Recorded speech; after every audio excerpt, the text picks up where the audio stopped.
Hey everybody, Malacite here. Long time since I've really done a video of anything. Apologies for that. But also further apologies because I meant to do this video like several weeks ago. But I mean, hey, better late than never.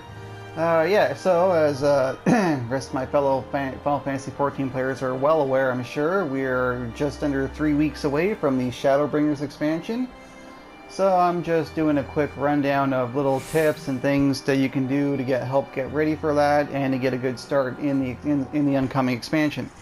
So first things first, what you're definitely going to want to do is you're going to want to make sure your poetics are capped, okay? Like the day before, because they've done this. They did it with last time with Stormblood. I believe they did it with Heavensward as well. So they're likely to do it again, where all the I-390 Skaven armor is going to be moved away from the... You're not going to be able to buy them with tomes of Genesis anymore. The Bleed Mendacity is probably going to go away altogether. I forget what happens with there'll be some kind of conversion thing that they always do, but anyway, you're not going to be able to buy them. Yeah, they're all going to be, because it's an old expansion, it's all going to get converted to Poetics gear, so you're going to want to have your Poetics capped so that you can buy... not just, gear up any ults you might want to have, but also the Evilise raids are going to end up becoming pretty much a waste of time. I mean, they kind of are now, unless you're already capped.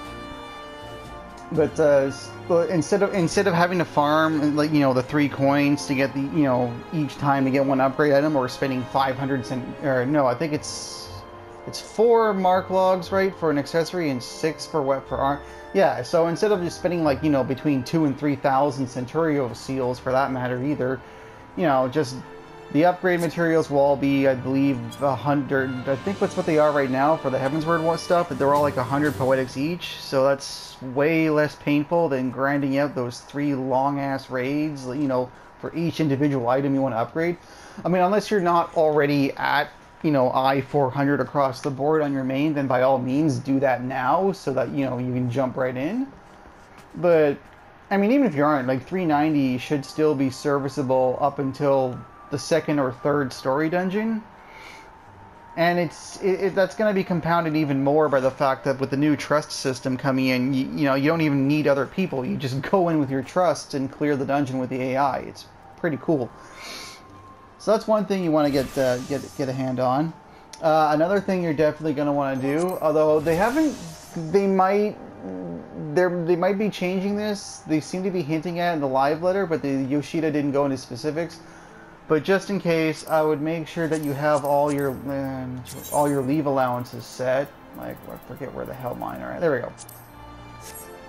I've been at 99 forever. I haven't used any since Stormblood launch, but I mean they are helpful. It's nice to have a full stack of 99 ready to go, especially for crafting and gathering, because it'll save you a lot of time and money if you have those ready to go. Speaking of which, too, if you want to get a really strong start with your crafting and gathering classes, don't forget that every day your Grand Company will have deliveries. Okay, so you can trade, and furthermore, turning in high quality items gives you double the EXP, and if you're lucky enough to have a star, like right here, you'll get double. If it's high quality and a requested item, you will get 4 times the EXP for turning that thing in, plus 4 times the seals, which is insane. In some case, like I remember at Stormblood, I think a couple of my classes went straight from 69 to 70 with like 1 turn in because it was so much frickin' EXP. It was in demand. So that's another huge thing you can do to save yourself some time. As well, there's things you can... just give me 1 second here. I've got them in my saddlebag, but I'm just going to show you where you can purchase them. It's under material. Yeah, here we go. Under material. There should be... Just checking if there's a higher level version or if it's just the one. Yeah, they're right. Yeah, so you're going to want to buy these. You might want to consider spending some seals on these survival and engineering manuals, because these give you essentially a buff up to like a certain amount. So these give you 50% boosts up to 100k points, which is not bad.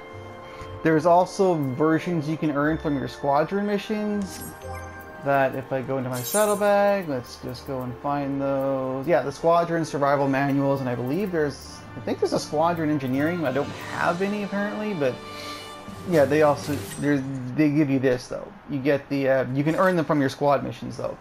Give you a flat 20% bonus with no cap for the time out for 2 hours.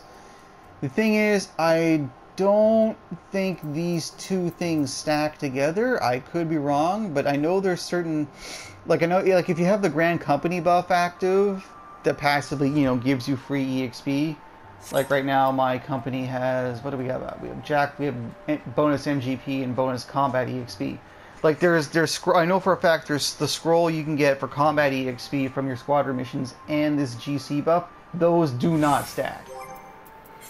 But these are kind of like a different item. Like this is a flat, like this is a percentage buff plus a flat boost with a cap on it. So because of that, those might stack. And as you can see, I have a ton of these things saved up. Like I am ready to go. I'm gonna try my darndest to hit 80 day 1 by the end of the day if I can. Oh yeah, so speaking of which, yeah, that's what you should be saving your scripts for right now. Because also keep in mind, the Yoshida said during the live letter that the scripts are going away or something. Like I know they're doing away with blue scripts entirely, and they have a new currency coming to replace reds. I don't know what's happening, so I don't know if it's just going to get converted or what, but I've basically just been dumping all this stuff into gear and materia. Especially the yellow, like if you getting materia is like, getting the tier 6 crafting materia with that is super valuable. It's going to help a ton. And I've also, if I go to my army chest, as you can see in here, I have a full set of the level of the I-350 crafting and gathering tools. As well as the armors. Here, just switch the blacksmith real quick. Yeah, as well as the gear. So you're gonna want to, if you don't have this stuff already, and you don't feel like, or you don't feel like buying the I-340 stuff on the market boards because they are crazy expensive, then yeah, this is a good use for your scripts. And again, if you're struggling with those, don't forget the custom deliveries. Like I've already done mine this week, but I had bonus on two of the NPCs had bonuses for gathering, so I opted for that just so I could stock up on manuals and materia.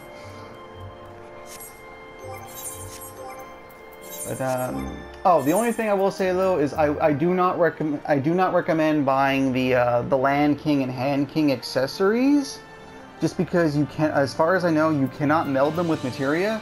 And I've had these high quality Zakova items pretty much since the launch of Stormblood, and I over melded them. They've held up pretty damn well.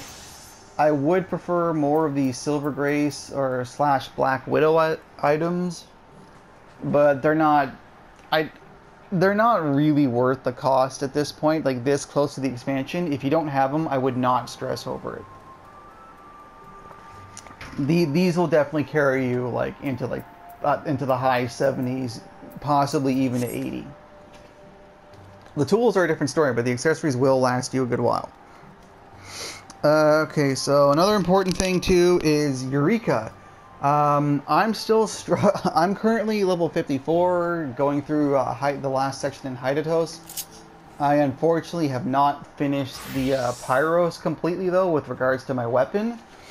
But if you're still struggling with that, I would get on the stick about that real quick and just ignore my, hang on, I'm just going to close that for a second, just ignore my GC chat, sorry about that.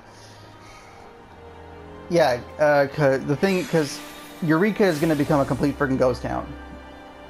And like, you know, since it's all based on fates and a lot of like, previous relics have all been about, you know, you can do a lot of it solo or like through the duty finder, you know, again on your own or with friends.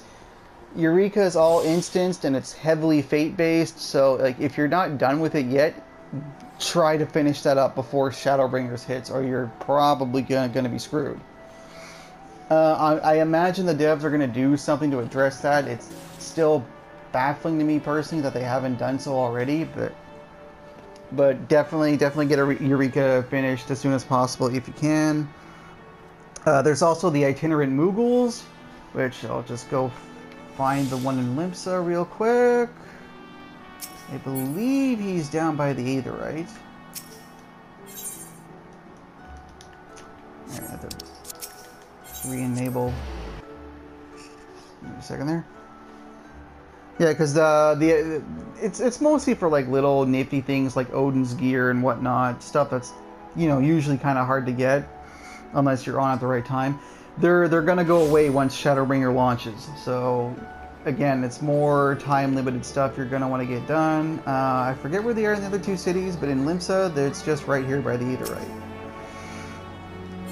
And some of these are kind of expensive, but if nothing else, I mean, like, this stuff is all kind of fluff right here, like little mounts and whatnot. The big takeaways are these maps.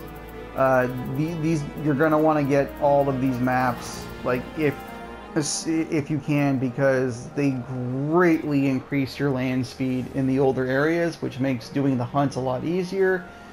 And like Realm Reborn hunts are already something of a nightmare.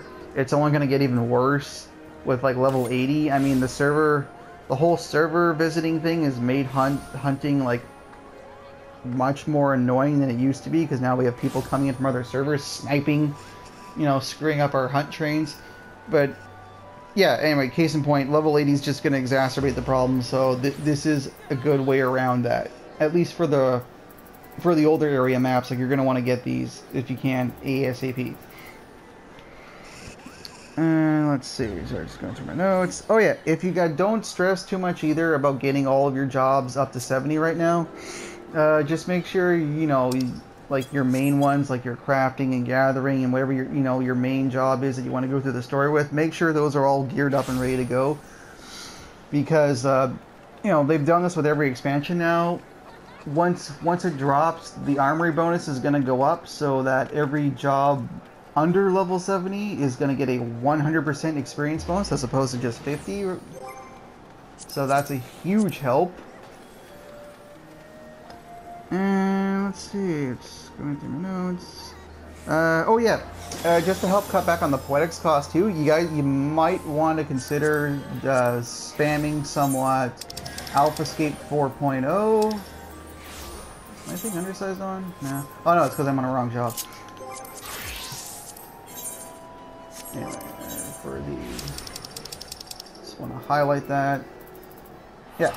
Anyway, so you're going to want to do Alphascape 4.0 for the crystalloids, just because, I mean, they're usually, you need 4 per weapon, and yes, you can buy them with poetics, but that's going to be 400 poetics a pop, and it's a lot easier to just spam to Alphascape right now because people are doing it too. So, you know, it's not like, even if you're a DPS, the wait usually isn't more than a few minutes, I find. So that, you know, that's just more time saving for later. And then the last thing I wanted to mention, just to, you know, help you guys get a good start, yeah, is, you know, if you love crafting and gathering, well, specifically desynthesis like me, because, you know, it's not only convenient, you know, for getting rid of extra gear, it's a pretty sweet moneymaker. I'm not quite at the cap yet, though I'm getting close for my 3 chosen professions. Leveling desynthesis is it's probably the best use of your Centurio seals and your tombstones of mendacity currently.